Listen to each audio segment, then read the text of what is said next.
क्षर पुरुष किसको कहते हैं?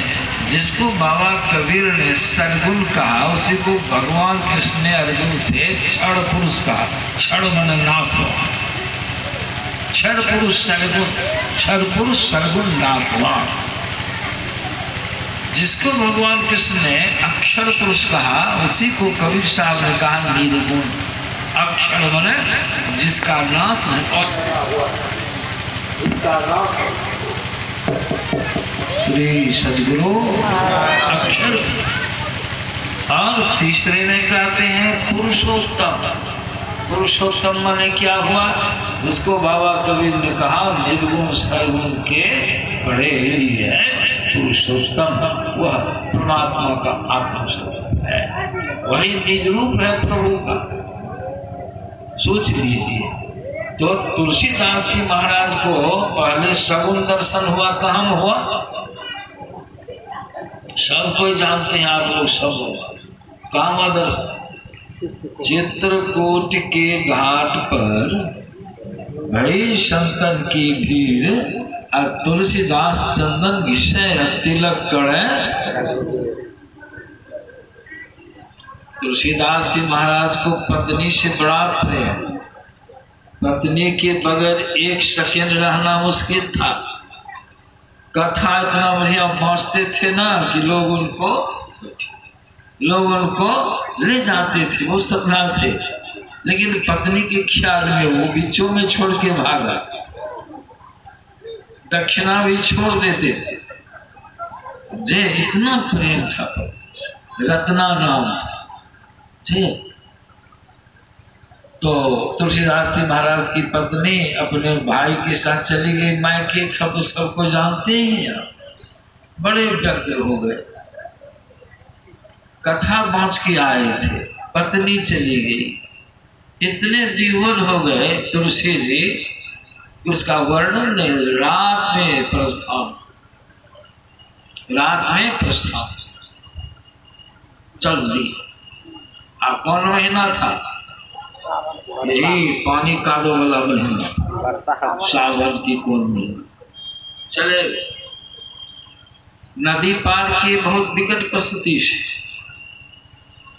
लाश पर चढ़ के उस पार उतर गए। पत्नी के ख्याल में इतने मस्त थे कि लाश को उन्होंने ढेर समझा। और जब वहां पहुंचे, ऊपर जो गए तो कैसे गए? फाटक तो बंद था। सर्प विस्तर गेहूं की पूंछ को लटका हुआ था, उसका मुंह था ऊपर, पुछरी थी नीचे। जैसे पकड़ के इसके टाने न को, उसकी आदत है, उसका गुणधर्म है सर्प का। बिल में भी पुछरी खींचिएगा तो खींच नहीं सकते, मरेगा तब ये खींच सकते। पकड़ उसको पकड़ लिया और तुलसी जी पकड़ के उड़ी टांग दिए, उड़ी देह को टांग लिया, नमड़ गया, सांप मर गया। लेकिन छत पर पत्नी उठी। कैसे आए? इस अवस्था में रात्रि का समय है, बरसात का समय है, वर्षा हो रही है, ठनका ठनक रहा है, बिजली तड़क रही है। कैसे जमुना नदी पार किए? क्या जरूरी आने की? हम भाग गए थे, मैं भाग गई थी कहीं, तब फिर हम जेबे करते हैं। कैसे इस पर आए? मकान पर कहा डोरी पर। डोरी चलिए तो डोरी कहाँ हो? तो सब नदी कैसे पार किए? ठेंग पर। कौन जाके देखा तो ठेंग है, ये तो मुर्दा है। उसकी पत्नी को इस बात से बड़ा कष्ट हुआ कि हमारी सुंदरता में इतने लिप्त हैं कि अपने जीवन को भी नहीं समझे कि जीवन बर्बाद हो जाएगा, नष्ट हो जाएगा। जान पर जोखिम लेकर के आप आए। इस हड्डी, चमड़ी, मांस, मज्जा आदि पर इतना स्नेह है। अगर इतना स्नेह प्रभु में आपका हो जाता, आपका उद्धार नहीं घटता। परिणाम क्या हुआ? तुलसीदास जी महाराज का प्रेम जो है उधर से घाटा पर किधर जाएगा? यहीं तो प्रेम लगेगा, इधर लगे कि उधर लगे। इधर से टूटा तो किधर जाएगा? विषय वासना से मन हटेगा तो किधर जाएगा? निर्विषय तत्व परमात्मा तब प्रभु में लग जाएगा। तुलसीदास चल ही दिए राम की खोज। बहुत भटके हैं, अपनी जानकारी के मुताबिक बहुत, जैसे हम लोग भटकते हैं राम का दर्शन कहाँ कहाँ है, कि जैसा राम का स्वरूप समझे हैं वैसा दर्शन के कहाँ कहाँ भोगते हैं। उसी तरह तुलसीदास जी महाराज बहुत भोगे, एक जगह टिके ना, कई संध्या वहां विश्राम किए, तो पैखाना फिरने के लिए जो जाते थे, समझे ना, श्री सदगुरु महाराज की जय, मल त्यागने के जाते थे, पंचो जो करते थे तुलसीदास जी, तो बर्तन था फैल गया। आजकल तो बर्तन की जरूरत है, तो बोतले में लोग जाते हैं झाड़ा फिरने, लेकिन तो माता लोग एक बोतल में, पुरुष लोग भी, आने तो गैलने में लगेगा पैखाना। पहले तो सभ्यता संस्कृति का लोग ख्याल रखते थे, तो पहले लोग लोटा कमंडल आदि पात्र लेकर के जाते थे। देखिए, तो पंचू करने के बाद जो पानी बिछा दीजिए, श्री सदगुरु महाराज बढ़िया से। तो पानी बच जाता था, पंचो करने के बाद पानी लोटा में पात्र में बच जाता था, तो वह पानी अपवित्र माना जाता है। गंदा तो नहीं है, पैखाना तो नहीं सटा है, लेकिन उससे तो मल साफ किए तो उसको पीजिएगा, कुल्ला कीजिएगा, पैर हाथ धोइएगा, बहुत लोग धो लेते हैं, वो पवित्र हुआ। उसको तुलसीदास जी क्या करते थे, एक बेरी वृक्ष था, उसकी जड़ में डाल देते थे पानी। आज संयोग देखिए, उस वृक्ष पर एक प्रेत का वासा था, प्रेत रहता था। तो गंदा पानी जो बराबर डालते थे, एक दिन प्रेत को बड़ी प्रसन्नता हुई, बड़ा सुख मिला, प्रेत प्रकट हो जाता है। तुलसीदास जी महाराज सामने बड़ा भयानक रूप प्रकट किया, कौन हो तुम? प्रेत ने परिचय दिया कि तुलसीदास जी हम प्रेत हैं, इसी वृक्ष पर मेरा वासा है। तो प्रकट का है वो है हो का आपका बड़ा उपकार हमारे ऊपर, हमको क्या उपकार किए? कहा यह जो पवित्र पानी इस वृक्ष की जड़ में डाले तो हमको बड़ी राहत मिली, इसलिए कि हम अपवित्रता में ही प्रसन्न होते हैं, पवित्रता से हमको दिक्कत होती है। आपका उपकार हुआ, इसलिए हम चाहते हैं इस उपकार के बदला हम आपको हम कुछ दे दें, आप कुछ मांगिए हम पूरा करेंगे। तुलसीदास जी महाराज कहते हैं क्या पूरा करोगे? तो हमको तो कोनो चीज की जरूरत ही नहीं है, संसार में हमको कोई चीज प्रिय नहीं रही, सबसे प्रिय पत्नी थी, उधर से प्रेम उलट गया है, हमको तो सबसे प्रिय चीज राम है। कहो प्रेम, तुम राम का दर्शन कराओगे? करा दो दर्शन, जब तुमको देना चाहते हो वरदान, राम का दर्शन करा दो। प्रेत के तो होश उड़ गए, राम का दर्शन, हम प्रेत हैं ऐसे, अब तो फेड़ा में पड़ गया प्रेत।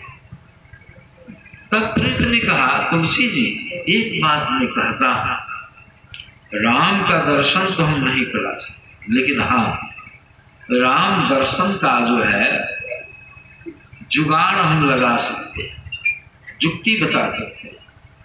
क्या जुक्ति है बताओ? हाँ देखिए, अमुक जगह राम कथा होती है, बहुत लोग वहां पर जुटते हैं, और वहां पर हनुमान जी आते हैं, हनुमान जी अभी भी है, शास्त्र में आया जी उनको वरदान, हनुमान जी आते हैं, लेकिन कौन रूप में आते हैं कि वृद्ध रूप में और रोगी रूप में। एक वक्त में बैठते हैं, सबसे पहले आते हैं, सबसे पीछे जाते हैं, बूढ़े कोई नहीं चिंता, मैं चिंता, वो हनुमान जी।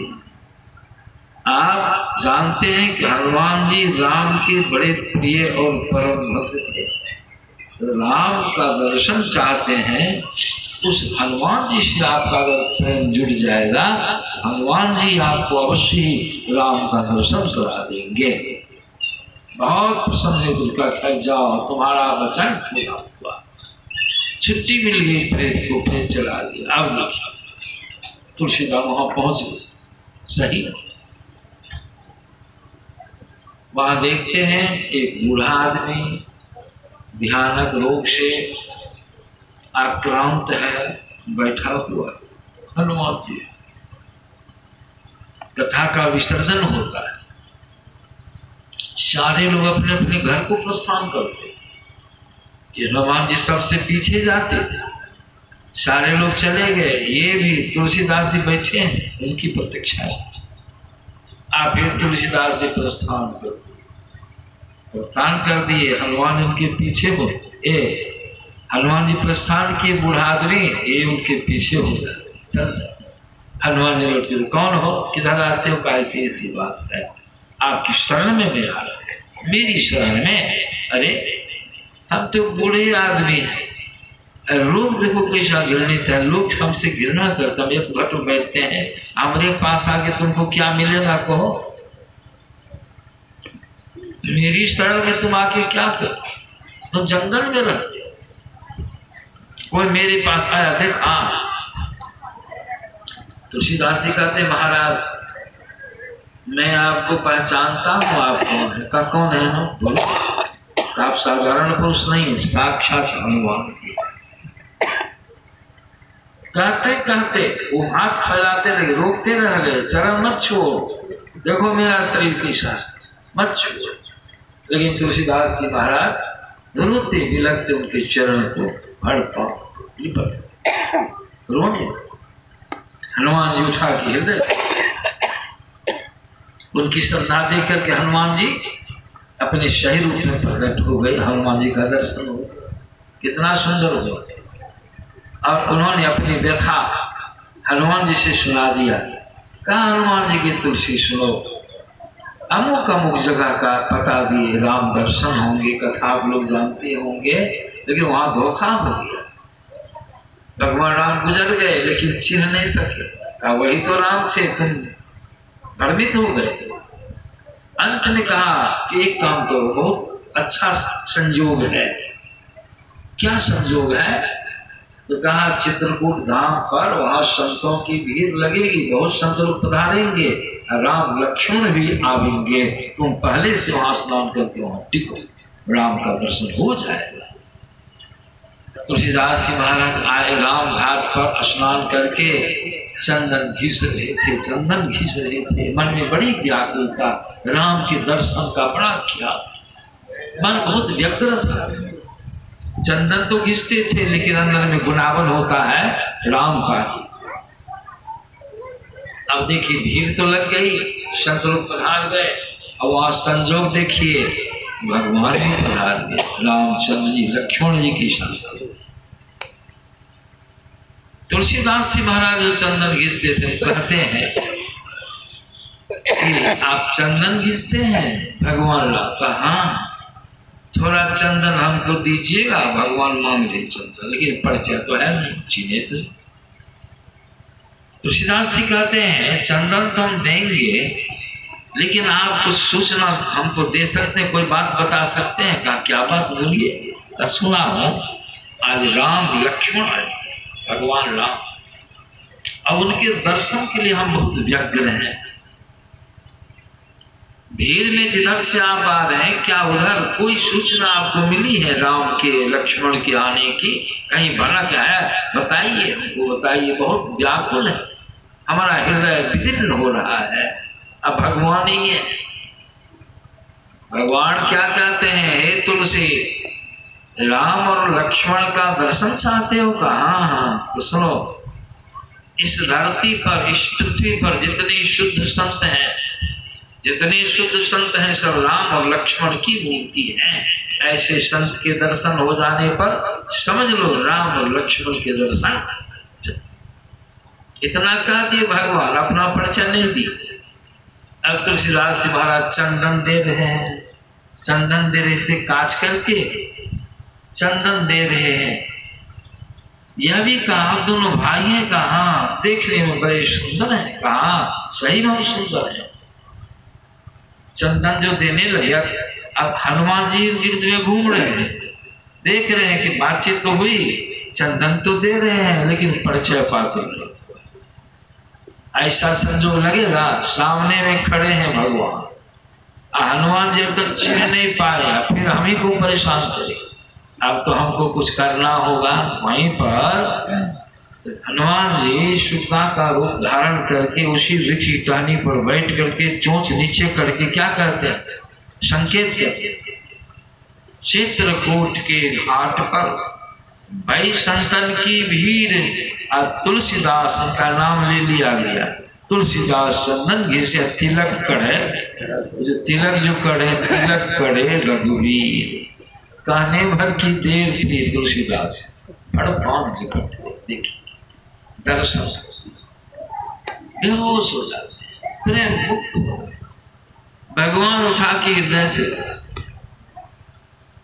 कहा, प्रभु निकट में खड़े थे और मेरे हृदय की व्यग्रता को नहीं समझते थे, अपना परिचय नहीं देते थे। प्रभु धन्य धन्य। अब सोचने का विषय, दर्शन हुआ चित्रकूट के घाट पर भाई संतन की भीड़ और तुलसीदास चंदन घिसे तिलक करे। दर्शन तो हुआ जरूर, लेकिन अब क्या होगा, यह दर्शन कैसा है, तो भगवान जाएंगे। आइए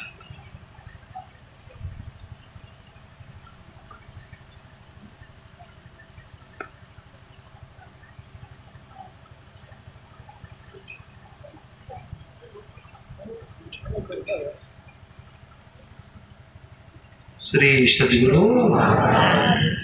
तो देखिए कहते हैं दर्शन तो हुआ, लेकिन अब क्या होगा, ये कैसा दर्शन हुआ, ये कौन दर्शन हुआ राम का, विचारी इस सगुन दर्शन।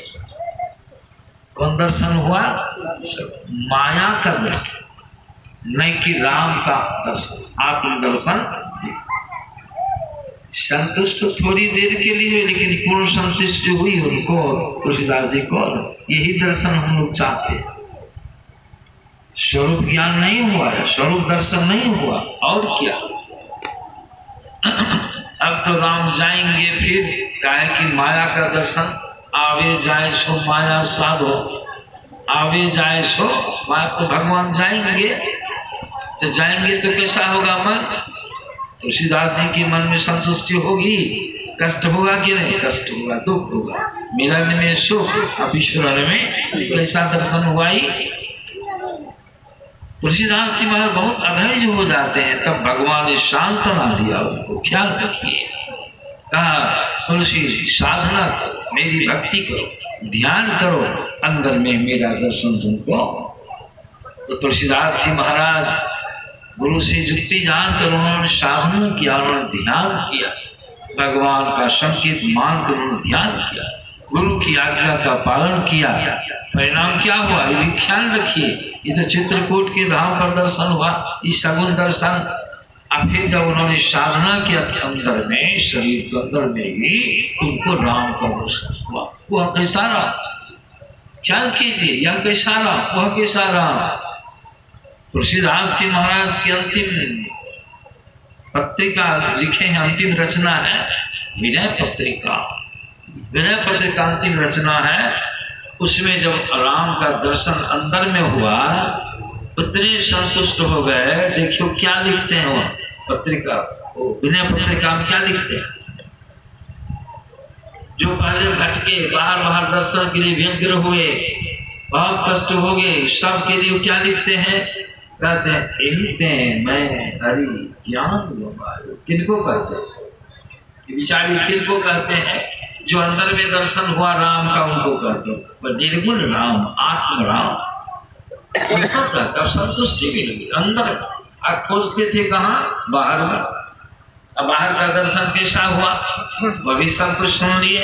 अंदर में दर्शन हुआ तो क्या कहते हैं, यही मैं हरि ज्ञान लुभायो। हे हरि, हे ईश्वर, हे परमात्मा, मैंने अपने ज्ञान को खो दिया था। क्या खो दिया था, तो कहते परि हरि हृदय कमल रघुनाथ। परि हरि, परि मना पड़े रहना, कब से, परि हरि हृदय, हे हरि तुम मेरे हृदय में, कौन हृदय में, यह हृदय नहीं है, यह साधारण हृदय है, योग हृदय। हरि हरि हृदय कमल रघुनाथ, हृदय कमल। तुम कब से पड़े हो? जब से सृष्टि, जब से संसार चक्र में हम हैं। परि हरि हृदय कमल रघुनाथ ही, लेकिन मैं बाहर फिर विकल में धायो, बड़ी विकलता बनी रही। मैं बाहर फिरता रहा, लेकिन तुम यहाँ थे, खोजते थे कहाँ? ये भी सुन करके लोगों की पट्टी नहीं टूटती है, फिर भी लोग बाहर भोगते हैं। हथ बनाए हैं। संतों की वाणियों को सुनकर मानिएगा तब न कल्याण होगा, न अपने हठ में रहिए तो कैसे होगा? क्या कर रहे तुलसीदास जी महाराज? एक पुरुष परेशान हुए, बाहर में खोजते खोजते नहीं मिले, अपनी परेशानी का वर्णन करते हैं, और हम भी परेशान हो जाए तो उनसे क्या शिक्षा लिए? उनकी जीवनी से क्या सीखे? उनके ज्ञान को कितना सम्मान किए हम? क्या कर परिहरि हृदय कमल रघुनाथ, लेकिन बाहर फिरत विकल भेदायो। किस तरह से बाहर खोजे? तुमको अपनी तुलना एक मृग से करो, मृगा से अपनी तुलना मृग से करते। क्या करते? ज्यों कुरंग, ज्यों कुरंग, कुरंग माने निज अंग, निज माने अपना, उसका अपना ही अंग माने डोरी नाभि। ज्यों कुरंग निज अंग रुचिर मद, कस्तूरी का भाषा है, जो बड़ी सुगंधित चीज है, उसकी सुगंधी जब मृग को मालूम पड़ती है तो मृग बौखला जाता है, व्याकुल हो जाता है उस सुगंधी को प्राप्त करने के लिए। इतनी अच्छी सुगंधी, लेकिन वह खोजता है। कहाँ खोजता है मृग? कहाँ खोजता है? उन्होंने बताया तुलसीदास, खोज, खोजना बढ़िया बात है, लेकिन कहाँ खोजता है? गिरी, तरु, लता, भूमि और बिल। कहाँ कहाँ खोजा? गिरी मने तरु मने वृक्ष, लता मने लत्ती, भूमि मने धरती, और बिल को जाके सुनता है। उसी तरह हम तुमको खोजे बाहर में, मृगा की तरह। सोचिए, पर अपनी परेशानी का वर्णन करते हैं, आज अपनी अनभिज्ञता का वर्णन करते हैं, लेकिन तुम अंदर में, हम खोजते थे। सोचने का विषय है, प्रभु अंदर में है, खोजते हैं बाहर में। इस प्रसंग से क्या विदित होता है? इस प्रसंग से विदित होता है कि तुलसीदास जी की तरह भी हम और आप पहले बाहर में भूखे, हम भी भूख रहे हैं। कि क्या करना है वो तो बता दिए, तो हम लोग का भूखना छूट जाना चाहिए। उनकी जीवनी समूह को सीख लेनी चाहिए कि नहीं, अंदर में खोजो। इसी को हमारी गुरुवार ने कहा, निज तन में खोज सज्जन। इसलिए लिखा, पदावली में पढ़ते हैं, निज तन में खोज, बाहर ना खोजना। काहे परेशान होइएगा? तुलसीदास जी महाराज परेशान हुए, हम लोग को सावधान कर रहे हैं, तो हम लोग को ऐसे नहीं करना। निज तन में खोज सज्जन, बाहर ना खोजना। अपने ही घट में हरि हैं, अपने में खोजना। कैसे खोजने? खोजिएगा, उसका ढंग जाना। तुलसीदास ने ढंग जाना। इसीलिए मैंने यह प्रसंग सुनाया कि निर्गुण सद्गुण दोनों का दर्शन हुआ। भगवान ने कहा थोड़ा वरदान ले लीजिए। वरदान में क्या मांगा तुलसीदास जी महाराज ने? क्या मांगा? मनुष्य शत्रुपा ने क्या मांगा था? पुत्र। मनुष्य शत्रुपा ने भगवान से पुत्र का वरदान। आज तुलसीदास जी महाराज उसे भगवान से क्या मांगते हैं? और प्रेम से, देहि सत्संग। देखिए सत्संग का क्या करता है, इतनी बातों को सत्संग में ही सुन ले। देहि सत्संग, क्यों? देहि सत्संग, निज अंग, निज मन अपना, अंग मन देह, शरीर। यह सत्संग क्या है? साधारण चीज है, यह साधारण चीज नहीं है। बहुत लोग कथा के प्रेमी होते हैं, लेकिन सत्संग को है दृष्टि से देखते हैं, और जब तक सत्संग नहीं तो कथा नहीं। ये भी जान लीजिए, राम कथा के देय अधिकारी कौन? राम कथा के तेज अधिकारी जिनको सत्संगति अति ऐसा सब खाली पढ़ लीजिए। एक सज्जन को हम दवाई बताए कब्जियत की, उसे बता दिए 25 ग्राम सौंठ, 25 ग्राम ये किसनाय पत्ती, 25 ग्राम सौंफ और 25 ग्राम छुटकी हृदय समान मात्रा में इसको पवित्र करके महीन चूर्ण कपड़ा में छान के रख लीजिए और खा पी के सोने के समय में 10 ग्राम चूर्ण फाक भिजा गर्म पानी के साथ, तो कब्जियत दूर हो जाती है। कुछ दिनों तक कीजिए। दवाई न है, इसको लिख के पुर्जी में खूब रटिए 25 ग्राम सनाय पत्ती, 25 ग्राम सौंठ, 25 ग्राम छुटकी हृदय सबको पीस के महीन चूर्ण बना के गर्म पानी के साथ रात में सोते समय बाकी इसको खूब पढ़िए। अच्छा, तो पढ़ने से वो कब्जियत दूर हो जाएगी। खूब रटिए इसको, खूब रटिए, दूर हो जाएगी कब्जियत। नहीं, क्या है सत्संग?